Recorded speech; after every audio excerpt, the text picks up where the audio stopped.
നമസ്കാരം. മലയാളി വാർത്തയിലേക്ക് സ്വാഗതം. ജൂൺ 8 മുതൽ 11 വരെയുള്ള 4 ദിവസങ്ങളിൽ ഹോർമുസ് കടലിടുക്കിൽ ആക്രമിക്കപ്പെട്ടത് ഇന്ത്യൻ നാവികർ പണിയെടുക്കുന്ന 3 വാണിജ്യ കപ്പലുകളാണ്. ജൂൺ 8-ാം തീയതി MT മാരിവെക്സ് എന്ന കപ്പലും ജൂൺ 10-ാം തീയതി സെറ്റബെല്ലോ എന്ന കപ്പലും ജൂൺ 11-ന് അതായത് ഇന്ന് MT ജൽവീർ എന്ന കപ്പലും ആക്രമിക്കപ്പെട്ടു.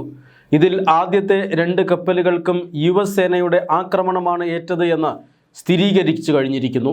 MT ജൽവീറിനും സംഭവിച്ചത് മറ്റൊന്നല്ല എന്നാണ് സൂചന. പക്ഷേ അത് അമേരിക്കൻ സൈന്യം ഇതുവരെ സ്ഥിരീകരിച്ചിട്ടില്ല. മറ്റ് 2 കപ്പലുകളെയും തങ്ങൾ ആക്രമിച്ചിട്ടുണ്ട് എന്ന് അമേരിക്ക പറഞ്ഞു കഴിഞ്ഞിരിക്കുന്നു. അതായത് ഈ 3 കപ്പലുകളെയും എൻജിൻ റൂമുകളിലേക്ക് തീ പടരുകയായിരുന്നു. 3 കപ്പലുകളുടെയും എൻജിൻ റൂമുകളിലേക്ക് അമേരിക്കൻ സേനയുടെ മിസൈലുകൾ പതിച്ചു എന്നാണ് സൂചന. MT മാരിവെക്സിൽ 21 ഇന്ത്യൻ നാവികരാണ് ഉണ്ടായിരുന്നത്.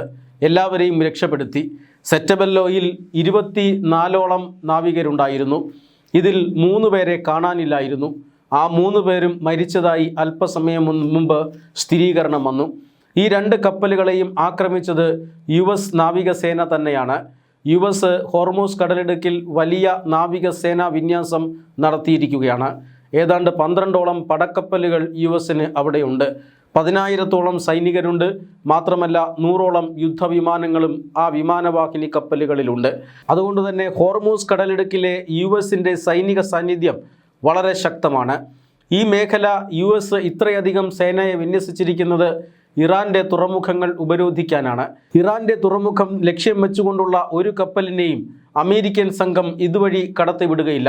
ഇപ്പോൾ തങ്ങൾ ആക്രമിച്ച ഈ 2 കപ്പലുകളും അമേരിക്കൻ സേനയുടെ നിർദ്ദേശം ലംഘിച്ചുവെന്നും ഇറാനിയൻ തുറമുഖത്തേക്ക് പോകാൻ ഒരുങ്ങുകയായിരുന്നുവെന്നും 3 തവണ മുന്നറിയിപ്പ് നൽകിയതിനു ശേഷം വഴങ്ങാതെ വന്നതോടുകൂടി മിസൈൽ തൊടുക്കുകയായിരുന്നുവെന്നുമാണ് അമേരിക്ക ഇപ്പോൾ വിശദീകരണമായി നൽകുന്നത്. ഈ 3 കപ്പലുകളും ഇറാന്റെ ഓയിൽ എക്സ്പോർട്ടിംഗ് നെറ്റ്വർക്കിൻ്റെ ഭാഗമായിട്ടുള്ള കപ്പലുകളാണ് എന്ന് അമേരിക്ക ആരോപിക്കുന്നുണ്ട്. അമേരിക്ക ഇറാൻ്റെ എണ്ണ വ്യാപാരത്തിന് മേൽ ഉപരോധം ഏർപ്പെടുത്തിയിട്ടുള്ളതാണ്. അതുകൊണ്ട് തന്നെ ഇറാനുമായി എണ്ണ വ്യാപാരം നടത്തുന്ന കപ്പലുകളെയെല്ലാം അമേരിക്ക കരിമ്പട്ടികയിൽപ്പെടുത്തുകയും അമേരിക്ക ഏതാണ്ട് ആ കപ്പലുകളെ ഉപരോധം പ്രഖ്യാപിക്കുകയും ഒക്കെ ചെയ്തിട്ടുണ്ട്. അതുകൊണ്ട് തന്നെ അമേരിക്കയെ സംബന്ധിച്ചിടത്തോളം ഈ കപ്പലുകൾ നടത്തുന്നത് എണ്ണ കള്ളക്കടത്താണ്. അതുകൊണ്ടാണ് കപ്പലുകളെ അമേരിക്ക തടഞ്ഞത്. അമേരിക്ക ഈ ഇറാൻ തുറമുഖത്തേക്ക് പോകാൻ അനുവദിക്കാതെ തടയുകയും തിരിച്ചു പോകാൻ ആവശ്യപ്പെടുകയും ഒക്കെ ചെയ്തു എന്നാണ് മനസ്സിലാക്കുന്നത്. പക്ഷേ അമേരിക്കൻ നിർദ്ദേശങ്ങൾ, സുരക്ഷിതമായ വഴിയിലൂടെ പോകാനുള്ള അമേരിക്കൻ നിർദ്ദേശങ്ങൾ പാലിക്കാതെ വന്നപ്പോഴാണ് തങ്ങൾ ആക്രമിച്ചത് എന്ന് അമേരിക്കൻ സെൻട്രൽ കമാൻഡ് വെളിപ്പെടുത്തിയിട്ടുണ്ട്. എന്തായാലും കപ്പലുകൾക്ക് നേരെയുണ്ടായ ആക്രമണത്തിൽ ഇന്ത്യ വലിയ രീതിയിൽ പ്രതിഷേധം അറിയിച്ചു കഴിഞ്ഞിരിക്കുന്നു. ഇന്നത്തേതുൾപ്പെടെ 3 കപ്പലുകൾ ഇന്നും MT ജൽവീറിൽ ഉണ്ടായതും അതുതന്നെയാണ് എന്നാണ് ലഭിക്കുന്ന സൂചന. എൻജിൻ റൂമിൽ തീ പടരുകയായിരുന്നു എന്നാണ് ഇപ്പോൾ പുറത്തേക്ക് വരുന്ന വിവരം. ഒമാൻ സൈനികരെത്തി ഈ കപ്പലിലുള്ള എല്ലാവരെയും രക്ഷിച്ചിരിക്കുന്നു. എന്നാലും ഈ 3 കപ്പലുകളിൽ 3 പേർ, 2ാമത്തെ കപ്പലായ സെറ്റബെല്ലോ ആക്രമിക്കപ്പെട്ടപ്പോൾ അവിടെ ആൾനാശമുണ്ടാകുന്നു.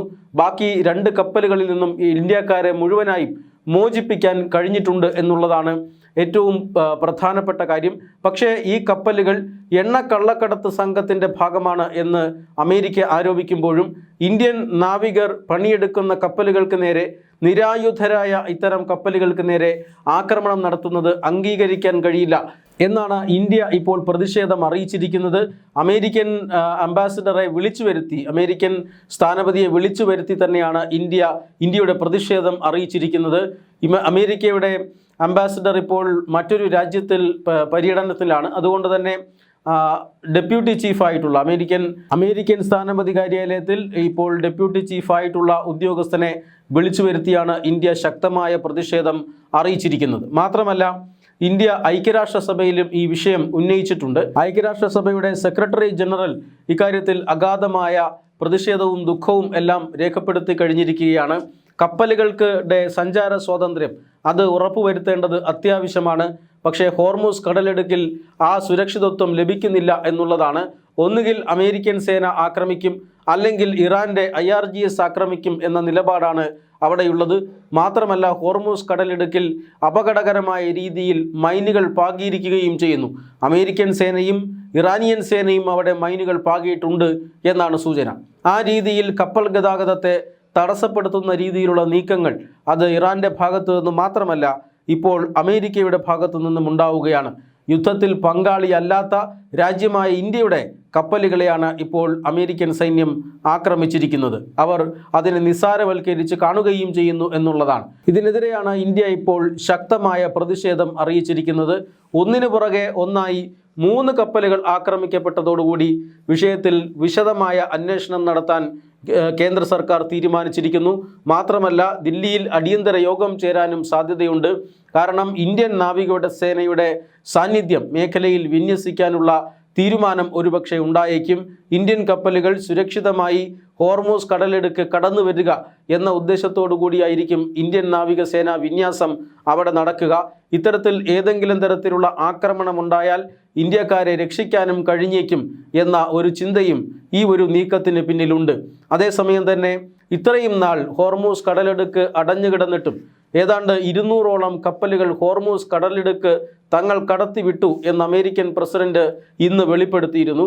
ഈ 200ഓളം കപ്പലുകളിലായി 10 കോടി ബാരൽ എണ്ണയുണ്ടായിരുന്നു. ഈ 10 കോടി ബാരൽ എണ്ണയും അന്താരാഷ്ട്ര വിപണിയിലെത്തി. അതുകൊണ്ടാണ് അന്താരാഷ്ട്ര വിപണിയിൽ എണ്ണയുടെ വില $200 മാറാത്തതെന്നും $95 താഴെ നിലനിർത്താൻ സാധിച്ചതും അതുകൊണ്ടാണ് എന്നും ഇപ്പോൾ അമേരിക്കൻ പ്രസിഡന്റ് വെളിപ്പെടുത്തുന്നുണ്ട്. അമേരിക്കയുടെ തന്നെ ഓപ്പറേഷൻ പ്രോജക്റ്റ് ഫ്രീഡം അനുസരിച്ചിട്ടാണ് ഇങ്ങനെ കപ്പലുകളെ ഇറാൻ അറിയാതെ ഹോർമൂസിലൂടെ കടത്തിവിട്ടത്. രാത്രികാലങ്ങളിൽ പ്രകാശമൊന്നുമില്ലാതെ ലൈറ്റുകളെല്ലാം അണച്ചാണ് കപ്പലുകൾ സുരക്ഷിത പാതയിലൂടെ മുന്നോട്ട് നീങ്ങിയത്. ഇറാന് റഡാറുകൾ ഇല്ലാത്തത് കാരണം ഈ കപ്പൽ നീക്കങ്ങൾ അറിയാൻ കഴിഞ്ഞില്ലെന്നും അമേരിക്ക പറയുന്നുണ്ട്. എന്നാൽ ചില കപ്പൽ നീക്കങ്ങൾ ഇറാൻ അറിയുകയും ഇറാൻ്റെ സ്പീഡ് ബോട്ടുകൾ അല്ലെങ്കിൽ ഗൺ ബോട്ടുകൾ എത്തി ഈ കപ്പലുകൾക്ക് നേരെ ആക്രമണം നടത്തുകയും ഒക്കെ ചെയ്തിട്ടുണ്ട്. പക്ഷേ ഈ ഇറാൻ അറിയാതെ തന്നെ 200ഓളം കപ്പലുകളെ ഹോർമൂസ് കടലിടുക്ക് കടത്തിവിടാൻ അമേരിക്കയ്ക്ക് കഴിഞ്ഞു എന്നാണ് അമേരിക്ക ഇപ്പോൾ അവകാശവാദം ഉന്നയിക്കുന്നത്. അങ്ങനെ അമേരിക്ക ചെയ്യുമ്പോൾ തന്നെ ഹോർമൂസ് കടലിടുക്ക് കടന്ന് ഇന്ത്യൻ കപ്പലുകൾക്ക് വരാൻ കഴിയാത്ത ഒരു സാഹചര്യം എന്ത് എന്നാണ് ഇപ്പോൾ ഇന്ത്യ ചോദിക്കുന്നത്. ഇന്ത്യയുടെ പതാകവാഹകരായ കപ്പലായിരിക്കില്ല, പക്ഷേ ഇന്ത്യൻ തൊഴിലാളികൾ പണിയെടുക്കുന്ന കപ്പലാണ്. ഇന്ത്യയിലേക്ക് ചരക്കുമായി വരുന്ന കപ്പലാണ്. ഈ കപ്പലുകളാണ് ഇപ്പോൾ ആക്രമിക്കപ്പെട്ടിരിക്കുന്നത്. വെറുതെ അല്ല, മിസൈലുകൾ ഉപയോഗിച്ച് ആക്രമിച്ചിരിക്കുന്നു. അമേരിക്കയുടെ USS എബ്രഹാം ലിങ്കനിൽ നിന്ന് തൊടുത്ത അത്യാധുനിക മിസൈലുകളാണ് പ്രിസിഷൻ അറ്റാക്ക് ഈ കപ്പലുകളിലെല്ലാം തന്നെ നടത്തിയിരിക്കുന്നത്. ഹോർമൂസ് കടലിടുക്കിൽ അമേരിക്കൻ സൈന്യം നൽകിയ നിർദ്ദേശങ്ങൾ പാലിച്ചില്ല എന്ന് പറഞ്ഞുകൊണ്ടാണ് കപ്പലുകൾക്ക് നേരെ ആക്രമണം ഉണ്ടായിരിക്കുന്നത്. ഗുരുതരമായ ആരോപണവും ഈ കപ്പലുകൾക്ക് നേരെ ഉന്നയിച്ചിരിക്കുന്നു. ഇറാൻ്റെ എണ്ണ കള്ളക്കടത്ത് സംഘത്തിലെ കപ്പലുകളാണ് ഇത് എന്നാണ് അമേരിക്കൻ വാദം. അതേസമയം നിയമപരമായി തന്നെ കപ്പലുകൾ സഞ്ചരിക്കുന്ന കപ്പലുകളായിരുന്നു അവ. ഇന്ത്യക്കാർ പണിയെടുക്കുന്ന കപ്പലുകളാണ്. അതുകൊണ്ട് തന്നെ ഇന്ത്യക്കാരുടെ സുരക്ഷിതത്വം ഇന്ത്യയെ സംബന്ധിച്ചിടത്തോളം പശ്ചിമേഷ്യയിൽ വളരെ പ്രധാനമാണ്. ആ സുരക്ഷിതത്വത്തിന് വെല്ലുവിളി ഉയർത്തുന്ന ഒരു പ്രവർത്തനത്തെയും അംഗീകരിക്കാൻ കഴിയില്ല എന്ന് ഇന്ത്യ ശക്തമായി തന്നെ അമേരിക്കൻ അംബാസഡറെ പ്രതിഷേധം അറിയിക്കുകയും ചെയ്തിരിക്കുകയാണ്. ഹോർമൂസ് കടലിടുക്ക് ഇന്നു മുതൽ പൂർണ്ണമായും ഇറാൻ അടച്ചിരിക്കുകയാണ്. അമേരിക്ക ഇറാൻ്റെ സൈനിക കേന്ദ്രങ്ങളിൽ ആക്രമണം ആരംഭിച്ചതോടുകൂടിയാണ് ഹോർമൂസ് കടലിടുക്ക് ഇപ്പോൾ ഇറാൻ അടച്ചിട്ടിരിക്കുന്നത്. മാത്രമല്ല അമേരിക്കയും ഇറാനും തമ്മിൽ നടന്നുകൊണ്ടിരുന്ന ചർച്ചകൾ വിജയം കാണുന്നില്ല. മധ്യസ്ഥ ശ്രമം വിജയം കാണുന്നില്ല. സമാധാന ഉടമ്പടിയിലേക്ക് കാര്യങ്ങൾ നീങ്ങുന്നുമില്ല. വരും ദിവസങ്ങളിൽ ഇറാനെ കൂടുതൽ ശക്തമായി ആക്രമിക്കും എന്ന് അമേരിക്ക മുന്നറിയിപ്പ് നൽകുകയും ചെയ്യുന്നുണ്ട്. ഈ സാഹചര്യത്തിലാണ് ഇന്ത്യക്കാർ പണിയെടുക്കുന്ന ഇന്ത്യയുമായി ബന്ധമുള്ള 3 കപ്പലുകൾ അമേരിക്കൻ സേന ആക്രമിച്ചിരിക്കുന്നത്.